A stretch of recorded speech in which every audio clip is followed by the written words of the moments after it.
ಲೈಫಲ್ಲಿ ಒಂದಲ್ಲ ಒಂದು ದಿವಸ ವಾಪಸ್ ಬರ್ತೀಯ ಅನ್ನೋ ನಂಬಿಕೆಲ್ಲ ಕಾಯ್ತಿದ್ದೀನಿ ಸೀನಾ. ಅದನ್ನೆಲ್ಲ ಪಕ್ಕಕ್ಕಿಟ್ಟು ಹೇಳ್ತಿದ್ದೀನಿ. I wish you happy birthday. ನೀನು ಯಾವಾಗಲೂ ಖುಷಿಯಾಗಿರ್ಬೇಕು.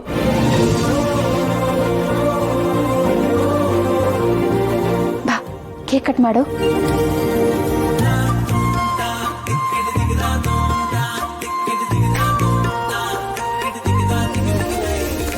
Birthday to you, happy birthday to you, happy birthday to you, Seena.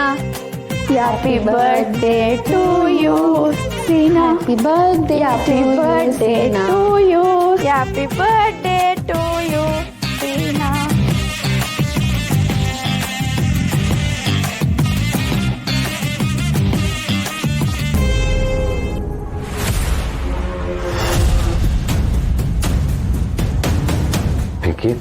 ಏನ್ ಮಾಡ್ತಿದ್ಯಾ?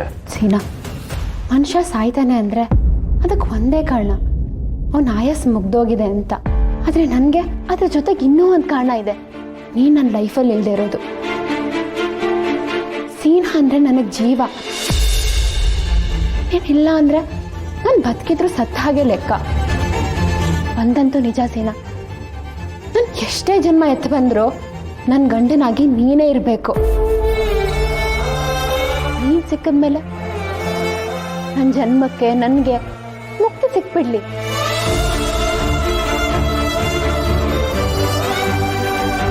ಮುಂದಿನ ಯಾವ ಜನ್ಮದಲ್ಲೂ ನಂಗೆ ನಿನ್ ಜೊತೆ ಬಿಟ್ರೆ ಇನ್ ಯಾರ ಜೊತೆನೂ ಇರೋಕೆ ಇಷ್ಟಪಡಲ್ಲ. ನಿನ್ಗೋಸ್ಕರ ಅವಮಾನ ಸಹಿಸ್ಕೊಂತೀನಿ. ಯಾರು ಏನೇ ಅಂದ್ರು ಅನ್ನಿಸ್ಕೋತೀನಿ. ನಿನ್ಗೋಸ್ಕರ ಕೊನೆ ಉಸಿರಿರೋರ್ಗೂ ಕಾಯ್ತೀನಿ ಸೀನಾ. ಇದು ನನಗೆ ನಿನ್ನ ಮೇಲಿರೋ ಪ್ರೀತಿಗೋಸ್ಕರ. ಸೀನಾ ಅಂದ್ರೆ ಎಲ್ರಿಗೂ ಒಳ್ಳೆ ಹುಡುಗ, ಆದ್ರೆ ನನಗೆ ಸೀನಾ ಅಂದ್ರೆ ನನ್ನ ಹುಡುಗ.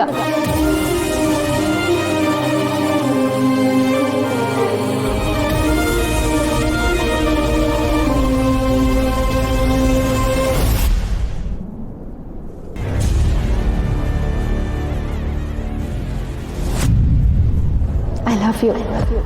ಮತ್ತೆ ಪ್ರೀತಿಸಿ ನನ್ನ ಮದುವೆ ಮಾಡ್ಕೊಂತೀಯಾ?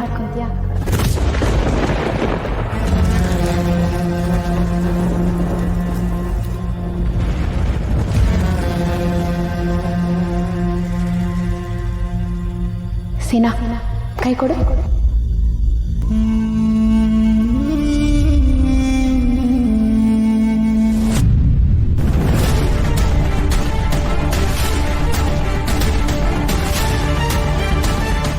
ಆದ್ರೆ ಇವತ್ತು ಕುಡಿಬೇಕು ಅಂತಾನೆ ಹೋದೆ,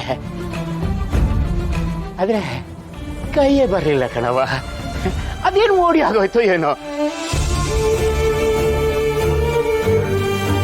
ಬಾ ಕಣವ, ಈ ಸುದ್ದಿ ಮೇಲೆ ಸಿಹಿ ಸುದ್ದಿ ಕೊಡ್ತಿದ್ಯಲ್ಲವ. ಏಟೊಂದು ವರ್ಷದಿಂದ ಅಪ್ಪಯ್ಯ ದಿನ ಕುಡ್ಕೊ ಬತ್ತಿದ್ರು. ಆದ್ರೆ ಇದಕ್ಕೆ ನಂಗೆ ಇವತ್ತು ಕುಡ್ಕೊ ಬಂದಿಲ್ಲ. ಕುಡ್ತಾ ಬಿಟ್ಬಿಟ್ಟವನೇ ಅಂದ್ರೆ ಅದಿನ ಪವಾಡನೇ ಸರಿ. ಬಾ ಅಪ್ಪಯ್ಯ, ಬಾ ಕೂತ್ಕ. ಏಟೊಂದು ದಿನಗಳಾಗಿತ್ತು ಅಪ್ಪಯ್ಯನ ಜೊತೆ ಕೂತ್ಕೊಂಡು ಊಟ ಮಾಡಿ. ಬಾ ಬಡ್ಸು ಬಾ.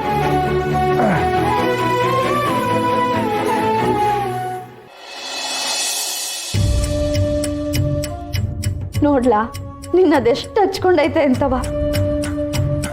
ಇವತ್ ನೀನ್ ಅವಳ ಪ್ರೀತಿನ ಒಪ್ಕೊಂಡಲ್ಲ, ನನ್ ಬದುಕು ಸಾರ್ಥಕ ಆಗ್ಬಿಡ್ತು ಕಲ. ಯಾಕವ ಹಿಂಗೆ ಹೇಳ್ತಿದ್ಯಾ? ನಾನೇನು ಇದೇ ಮೊದಲನೇ ಸಲ ನಾ ಪಿಂಕಿನ ಪ್ರೀತಿಸ್ತಾ ಇರೋದು. ಇದ್ರ ಮುಂಚೆ ನನ್ನ ಹೆಂಡ್ರು ಅಂತ ಅನ್ಕೊಂಡಿದ್ದೆ. ಅದಕ್ಕೆ ತಾನೇ ಅವಳ ಕರ್ಕೊಂಡು ಬಂದು ನಿನಗೆ ಪರಿಚಯ ಮಾಡಿಸಿದ್ದು. ನೀನೇನೋ ಅವಳು ತೆಳ್ಳಗೆ ಬೆಳಗ್ಗೆ ರಾಣಿ ಹಂಗವಳೆ ಅಂತ ತಾನೇ ನೀನು ಅವಳ ಇಷ್ಟಪಟ್ಟಿದ್ದು. ಅತ್ತೆ ಒಪ್ಕೊಂಡ್ರು, ಆದ್ರೆ ನೀನೇ ಒಪ್ಕೊಳ್ಳಿಲ್ವಲ್ಲ. ಸಾರಿ ಪಿಂಕಿ ಬೇಬಿ, ನಾನು ಏನೂ ಮಾಡೋಕ್ಕಾಗದಿರೋಂಥ ಪರಿಸ್ಥಿತಿ ಸಿಕ್ಕಾಕೊಬಿಟ್ಟಿದೆ. ನೀನ್ ಕುತ್ತಿಗೆ ತಾಳಿ ಕಟ್ಟೋಣ ಅನ್ಕೊಂಡ್ರೆ ನಮ್ಮ ಅಪ್ಪ ಅವನಲ್ಲ, ನನ್ನನ್ನು ಬಲವಂತವಾಗಿ ಕರ್ಕೊಂಡೋಗಿ ಆ ಡುಮ್ಮಿ ಕುತ್ತಿಗೆ ತಾಳಿ ಕಟ್ಟಿಸ್ಬಿಟ್ಟ. ಅವಳು ನನ್ನ ಜೀವನಕ್ಕೆ ಕಾಲಿಟ್ಟ ಮೇಲೆ ನನಗೆ ಉಸಿರು ಕೂಡ ಆಡಕ್ಕಾಗ್ತಿರ್ಲಿಲ್ಲ. ಹೋಗ್ಲಿ, ನನ್ನ ಕಷ್ಟನ ಯಾರ ಹತ್ರ ಹೇಳ್ಕೊಳೋದ ಅನ್ಕೊಂಡ್ರೆ ಎಲ್ಲಿ ಯಾರು ತಪ್ಪು ತಿಳ್ಕೊತಾರ ಅಂತ ನನಗೆ ಆಗ್ತಿದ್ ನೋವೆಲ್ಲ ನನಗೆ ನಾನೇ ನುಂಗ್ಕೊಂಡು ಸುಮ್ಮನೆ ಆಗ್ತಿದ್ದೆ. ಜೀವನನೇ ಮುಗಿದೋಯ್ತು ಅಂತ ಅನ್ಕೊಂಡಿದ್ದೆ. ಎಲ್ಲಿ ನಿನ್ ಕಣ್ಮುಂದೆ ನಮ್ಮ ಅಮ್ಮನ ಕಣ್ಮುಂದೆ ಕೊನೆ ತನಕ ಮೋಸ್ಕಾರ ಅನ್ನೋ ಪಟ್ಟನ ಕಟ್ಕೊಂಡು ಓಡಾಡ್ಬೇಕೇನೋ ಅಂತ ಅನ್ಕೊಂಡಿದ್ದೆ. ಇದರ ಮಧ್ಯದಲ್ಲಿ ಶಿವಣ್ಣ ಮತ್ತು ಪಾರ್ವತಿಗೆ ವಿಷಯಲ್ಲಿ ಗೊತ್ತಾಯ್ತದ ಅಂತ ಹೇಳ್ಬಿಟ್ಟು ಅವ್ರು ಏನು ಹೇಳಿದ್ರು ಅದನ್ನೆಲ್ಲ ಕೇಳಿಸ್ಕೊಂಡು ಅವ್ರ ಮಧ್ಯೆನೇ ನಗ್ನಗ್ತಾ ಇರ್ತಿದ್ದೆ. ಆದರೆ ಇವತ್ತು ನಿನ್ನ ಮನಸ್ಸಲ್ಲಿರೋ ವಿಷಯನೆಲ್ಲ ಹೇಳ್ದಲ್ಲ, ನನ್ನ ಜೀವನದಲ್ಲಿ ಮೊದಲನೇ ಸಲ ನನ್ನ ಮುಂದೆ ನಾನೇ ತಲೆ ಬಗ್ಸಂಗಾಗೋಯ್ತು. ನನಗೆ ನಾನೇ ಮೋಸ್ಕಾರ ಅಂತ ಅನ್ನಿಸ್ತಾ ಇದ್ದೆ. ನನಗೆ ಕ್ಷಮಿಸ್ಬಿಡು ಪಿಂಕಿ, ನನಗೆ ಕ್ಷಮಿಸ್ಬಿಡು. ಯಾರು ಏನು ಅನ್ಕೊಂಡ್ರು ಪರವಾಗಿಲ್ಲ, ಇಡೀ ಪ್ರಪಂಚನೇ ನನ್ನ ಮೋಸ್ಕಾರ ಅಂದ್ರೂ ಪರವಾಗಿಲ್ಲ. ಮೊದಲು ನನಗೆ ನಾನು ಒಳ್ಳೆಯವನಾಗಿರ್ಬೇಕು. ನಿನ್ನ ದೃಷ್ಟಿಲಿ ನಮ್ಮ ಅವ್ವನ ದೃಷ್ಟಿಲಿ ನಾನು ಒಳ್ಳೆಯವನಾಗಿರ್ಬೇಕು.